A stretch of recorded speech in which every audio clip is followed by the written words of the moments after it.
esta semana estamos leyendo el capítulo 5 de San Mateo. El capítulo 5 de San Mateo es uno de los más católicos que nosotros podemos leer. Una de las recomendaciones que nos hace la Iglesia para hacer un buen examen de conciencia, para hacer una buena confesión, es importante darle una lectura al capítulo 5 de San Mateo. Porque a veces cuando hacemos nuestro examen de conciencia, solo repasamos los mandamientos. Y una vez que repasamos los mandamientos, nos conformamos con decir, no robo, no mato y no me meto con nadie. Y pensamos que eso ya es estar bien con Dios.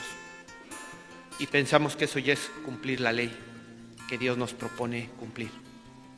Cuando la ley de Dios es muy extensa, cuando la ley de Dios es muy rica, es muy amplia, y a veces nosotros decimos, bueno, sí, hay muchos mandamientos. Con que cumplas el mandamiento del amor, con eso ya la hiciste. Con que no robes, no mates, no le hagas mal a nadie, ya estás del otro lado. Y tendemos a minimizar toda la riqueza de la ley que Dios nos ofrece. Pues precisamente hoy la palabra de Dios se trata de eso.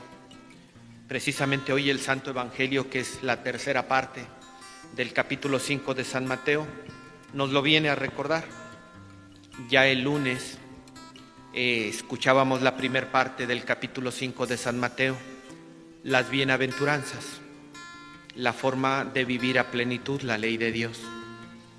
El día de ayer escuchábamos la segunda parte del capítulo 5 de San Mateo. Ustedes deben de ser la sal de la tierra, la luz del mundo.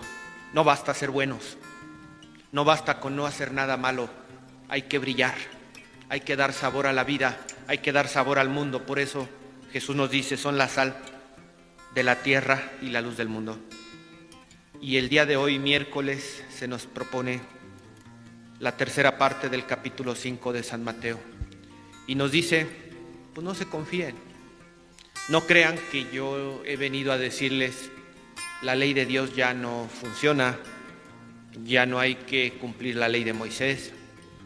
El Antiguo Testamento dejémoslo atrás, ya no nos va a hacer falta. Tú ama y haz lo que quieras, el malentendido de la expresión de San Agustín. No te metas con nadie, no robes, no mates, y ya la hiciste. Pues contra esta mentalidad, hoy el Señor nos dice, no se confíen, no crean que yo he venido a abolir la ley y los profetas. Incluso nos dice, el que le quite, aunque sea una coma de la ley, una coma, la más pequeñita de todas las letras del abecedario, el signo más insignificante, no, nosotros no debemos de hacerlo a un lado. En primer lugar, Jesús nos dice, yo no estoy en contra de Moisés. Moisés fue un gran patriarca, Moisés fue el conductor de la vida del pueblo de Israel, y yo no vengo a estar en contra de Moisés.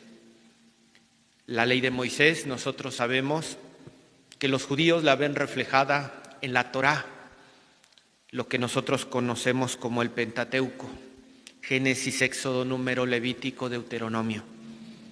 La Torá para los judíos es la ley de Moisés.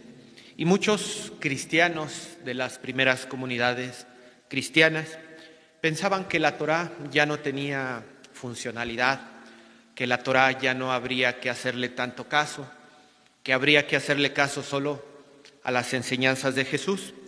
Y Jesús en este discurso lo deja claro.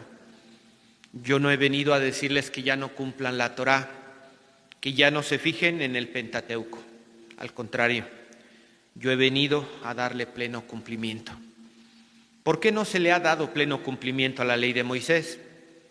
Por su mala interpretación. Porque los seres humanos, por su vida de pecado, se han desviado de la intención original de la ley de Dios. Y el ejemplo es el divorcio. Es nada más un ejemplo que nosotros podemos considerar. En la ley de Dios no existe el divorcio. En la ley de Dios el sacramento del matrimonio es para toda la vida. Sin embargo, Moisés, por la dureza de sus corazones, permitió el divorcio. La plenitud de la ley, ¿cuál es? Pues que no haya divorcio. La plenitud de la ley es que hombre y mujer vivan en matrimonio hasta que la muerte los separe. Y precisamente Jesús nos vino a dar esa gracia, nos vino a liberar de las cadenas del pecado que nos oprimen, que no nos dejan ser libres, que no nos permiten darle cabal cumplimiento a la ley de Dios.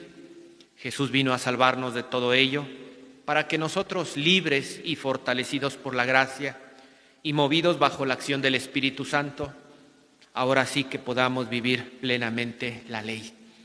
Plenamente la ley según como la ha venido a interpretar su autor.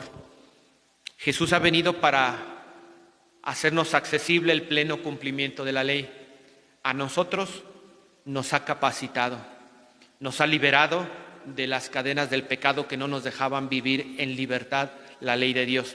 Pero también Jesús nos ha venido a interpretar correctamente lo que significa el cumplimiento de la ley. Sabemos que los fariseos tenían escuelas donde interpretaban la casuística del cumplimiento de la ley, y esas escuelas que moderaban la interpretación de la ley, pues muchas veces se apartaban del verdadero espíritu de la ley. Recordemos que Jesús no solamente es un intérprete de la ley, Jesús es el autor de la ley. Jesús es la ley que se hace carne, que se hace vida en medio de nosotros. Y nos dice que la nueva ley es la vida en el Espíritu, es la vida en Cristo. Por lo tanto, darle cabal cumplimiento en plenitud a la ley es vivir la ley conforme al Espíritu con que la ley fue escrita. No tanto es el mero cumplimiento de cumplir la ley por cumplir la ley, ese no es el objetivo. Se trata de descubrir que detrás del cumplimiento de la ley está la voluntad de Dios. Si yo cumplo la ley, es porque yo estoy tratando de cumplir en mi vida la voluntad de Dios. Y como yo les he dicho en otros momentos, todo lo que está en la Biblia, todo lo que nosotros leemos en la Biblia, es palabra de Dios. Y si es palabra de Dios, para nosotros debería de ser considerada como ley, porque el verdadero sentido de la ley es entenderla como la voluntad de Dios escrita en un libro, escrita en la Biblia. ¿Qué es lo que buscamos nosotros al cumplir la ley? Lo que buscamos es cumplir la voluntad de Dios. Por lo tanto, pues no tenemos que suprimir nada, no tenemos que apartar de nosotros mandamientos que nosotros consideramos menores o mandamientos que nosotros consideramos inferiores.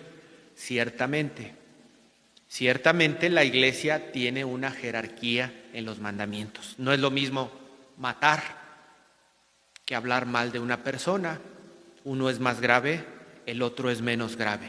Ciertamente hay una jerarquía. Hay mandamientos que por su importancia es más grave cumplirlos o no cumplirlos, pero eso no quita que no nos hagamos cargo del cumplimiento de los mandamientos menores, porque el Señor nos lo ha dicho: el que es fiel en lo poco, es fiel en lo mucho. Si tú no te haces cargo de los mandamientos menores, pierdes la maravillosa oportunidad de mostrarle a tu Dios cuánto le amas.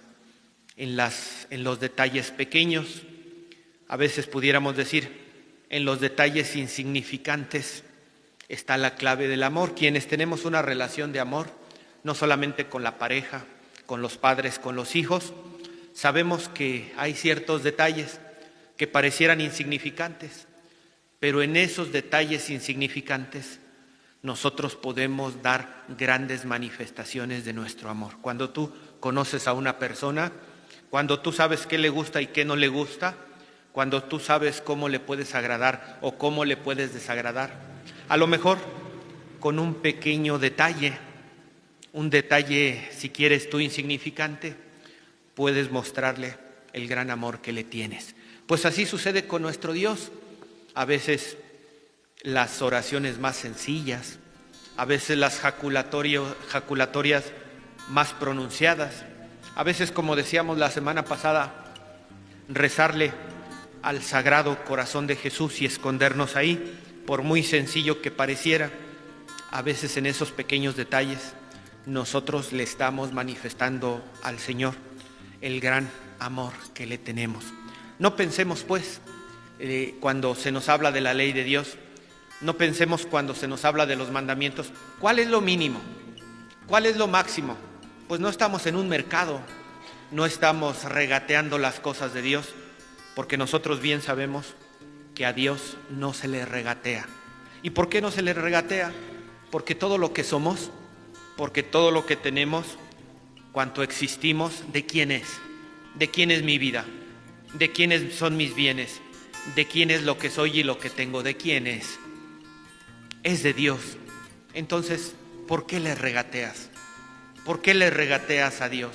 ¿Por qué cuando pensamos en las cosas de Dios estamos pensando en el mínimo indispensable, en lo menos que yo le pueda dar a Dios y para cumplir y ya es suficiente? No te conformes. Yo te diría como un mensaje final, hablando de la ley que debe de ser cumplida hasta la letra más pequeña. No te conformes solamente con cumplir la ley de Dios.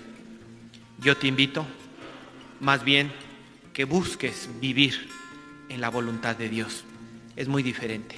Y vivir en la voluntad de Dios es tratar de darle cabal cumplimiento hasta la última coma de la ley. No te conformes con no hacer el mal. Esfuérzate por hacer el bien. No te conformes con no matar. Esfuérzate por darle vida a quienes están a tu alrededor. En la vida cristiana no hay mínimos, porque todo es importante para Dios. Sin embargo, en la vida cristiana sí hay un máximo. Y el máximo para alcanzar en la vida cristiana, y que nos enseña el capítulo 5 de San Mateo, es imitar a Cristo. Ese sí que es el máximo. El capítulo 5 de San Mateo nos da pues los lineamientos para tener una vida de imitación de Cristo, para vivir de acuerdo a las mociones del Espíritu de Dios. Que así sea.